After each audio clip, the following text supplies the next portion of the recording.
జై శ్రీమన్నారాయణ. ఈరోజు మనం ధర్మపదం గ్రంథములోని చాప్టరు 5 విభాగము 13 గాంధారీదేవి విరాట ఉత్తర కుమార కాంబోజరాజు కర్ణ బాహ్లిక మృతదేహాలు చూసి విలపించుట చూద్దాం. వైశంపాయన మహాత్మా మహర్షి, ధన్యవాదములు. నా తాత శౌర్యము పరాక్రమముల గురించి చెప్పి నా నాన్నమ్మ బాధ, నా తాత తల్లి సుభద్రాదేవి యొక్క బాధలు నాకు వివరించావు. నీకు జన్మాంతం రుణపడి ఉంటాను మహాత్మా, ధన్యవాదములు అంటూ ఉండగా, రాజన్ ఇంకా విను, ఆ గాంధారీదేవి ఇతర మహావీరులు పడిపోయిన వారందరినీ వెళ్ళి చూస్తూ ఉన్నది. ఈలోగా త్రైలోక్య వీరుడు మహావీరుడు చనిపోయిన వారం రోజులు కూడా వన్నె తగ్గని నీ తాత యొక్క శరీరం దగ్గర ఏడుస్తూ ఉన్నది నీ తల్లి. ఆమెను సముదాయించి ఆమె యొక్క తల్లి సుభద్రామాత పక్కకు తీసుకుని వెళ్తూ ఉన్నారు. ఈ సమయంలో గాంధారీమాత ముందుకి నడిచి, కృష్ణ చూసితివా, ఇతడు మహారాజు, విరాట మహారాజు, ద్రోణాచార్యుడి శరాఘాతములకు ప్రాణాలు విడిచిపెట్టి ఎలా పడి ఉన్నాడో భూమిపైన చూడు.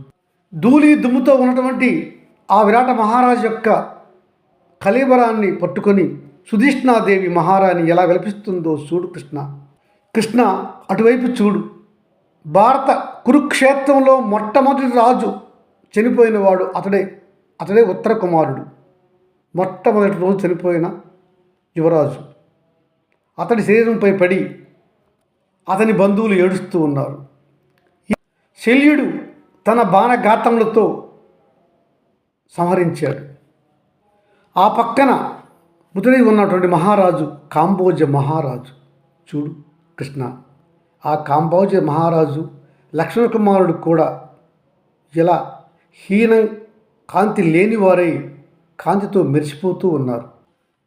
వైశంపాయన మహర్షి, వేద పారాయణ మహాశయ, ఈ మహావీరుల గురించి విని నా ఒళ్ళు పులకిస్తూ ఉంది, నా రావుము లెక్కబుడుస్తూ ఉన్నవి, నాకు ఆశ్చర్యం కలుగుతుంది.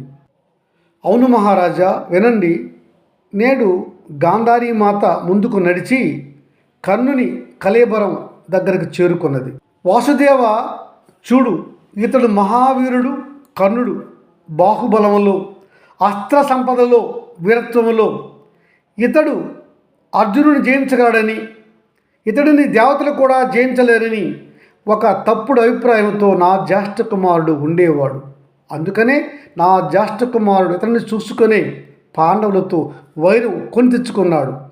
ఇలా సరిగ్గా ఇతరుల బలాన్ని లెక్కించలేని నా కుమారుడు తన వంశాన్ని నాశనం చేసుకున్నాడు. ఈ కర్ణుడు దానగుణంలో బహు ఉత్తముడు, కానీ అధర్మ కార్యక్రమములు చేయుట, పరుష పదజాలం ఇతరులపై వాడుట ఇతనికి అలవాటు. దానికి తోడు అసత్యములు పలుకుట కూడా ఇతనికి బెన్నతో పెట్టిన విద్య. తాను అర్జునుడిని గెలుస్తానని ప్రతిరోజు నా కుమారుడితో అసత్యాలు చెప్తూ ఉండేవాడు. ఇతడు దానగుణం ఉన్నప్పటికీ అధర్మ కార్యక్రమాలు చేసి నా కుమారుడిని అసత్యం మాటల్లో నమ్మించాడు. ఇతడు నమ్మాడు దుర్యోధనుడి కోసము, మిత్రత్వం కోసము ఈ వీరుడు ఘనంగా యుద్ధం చేశాడు. చాలా పాండవ సైన్యాన్ని, పాండవ వీరులను సంహరించాడు. అర్జునుడితో కూడా లోకోత్తర వీరులను పెంచుకొని యుద్ధం చేశాడు. చివరికి ఆ ఫల్గుని అస్త్రశస్త్రాలకు బలై ఈ భూమిపైన పడిపోయాడు. చూడు కృష్ణ, అతని భార్యలు చాలామంది వచ్చి ఆ మృత శరీరంపై పడి ఏడుస్తూ ఉన్నారు. వారి రోదన ఇంత అంతని చెప్పలేకున్నాం. అదిగో అటు చూడు, ఆమె కర్ణుని యొక్క జ్యేష్ఠ భార్య, మహావీర కర్ణ ప్రభు. స్వామి, నీ గురువులు ఇచ్చిన అస్త్రశస్త్రాలు కూడా నీకు పనిచేయలేదా?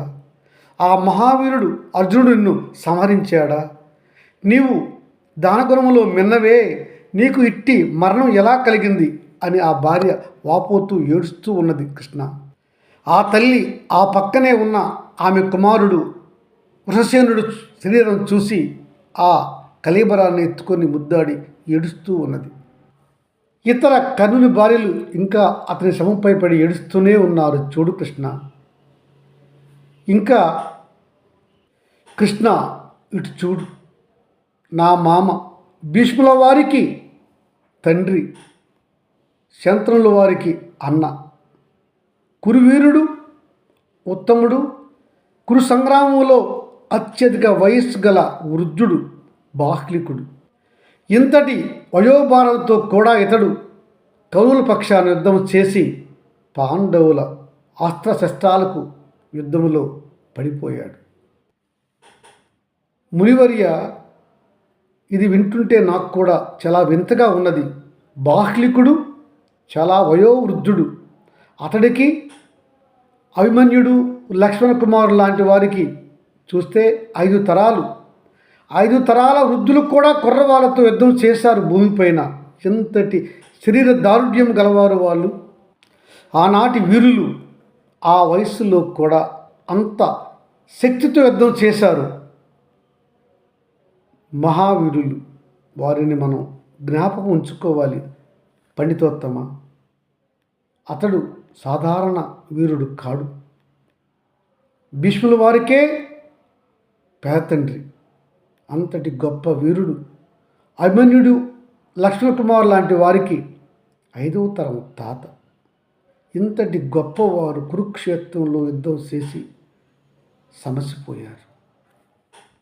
అవును మహారాజా, బాహ్లికుడు శంతనునికి అన్న, భీష్ముల వారికి పేతండ్రి. ఇతడు ప్రతీపుని జ్యేష్ఠ కుమారుడు. ఇతడు బాహ్లిక దేశానికి రాజు. ఇతని కుమారుడు సోమదత్తుడు కూడా మహావీరుడే. అతడు భీష్మునితో సర్వసమానమైన వయస్సు గలవాడు. ఈ బాహ్లికుని కుమారుడు భూరిశ్రవుడు మహావీరుడు. వీళ్ళంతా కూడా అతిరథులే. బాహ్లికుడు యుద్ధములో భీమసేనుని గదాఘాతములకు చనిపోయాడు. మహారాజా, వాస్తవానికి బాహ్లికుడు ఈ కురుక్షేత్ర యుద్ధం జరగవద్దని కృషి చేశాడు. కానీ దుర్యోధనుడు వినలేదు. పాండవులకు ధర్మంగా వారికి రావాల్సిన రాజ్యభాగం ఇచ్చివేయమని కూడా బాహ్లికుడు చెప్పాడు. కానీ దుర్యోధనుడు, ధృతరాష్ట్రుడు వినలేదు. ఇతని మాటలు ఆనాడు ధృతరాష్ట్రులు విని ఉంటే కురుక్షేత్ర యుద్ధమే జరిగేది కాదు. అయినను ఇలా జరుగుతుంది మహారాజా. ధర్మ సంస్థాపన చేయాలి కదా. ధర్మ సంస్థాపనకే శ్రీమన్నారాయణుడు భూమిపైన శ్రీకృష్ణుడిగా అవతరించాడు కదా. దుష్టులను ఏరివేయాలి, శిష్టులను కాపాడాలి. అదే కదా ధర్మ సంస్థాపన. అందుకే అలా జరిగింది మహారాజా అన్నాడు వైశంపాయన ఋషి. జై శ్రీమన్నారాయణ.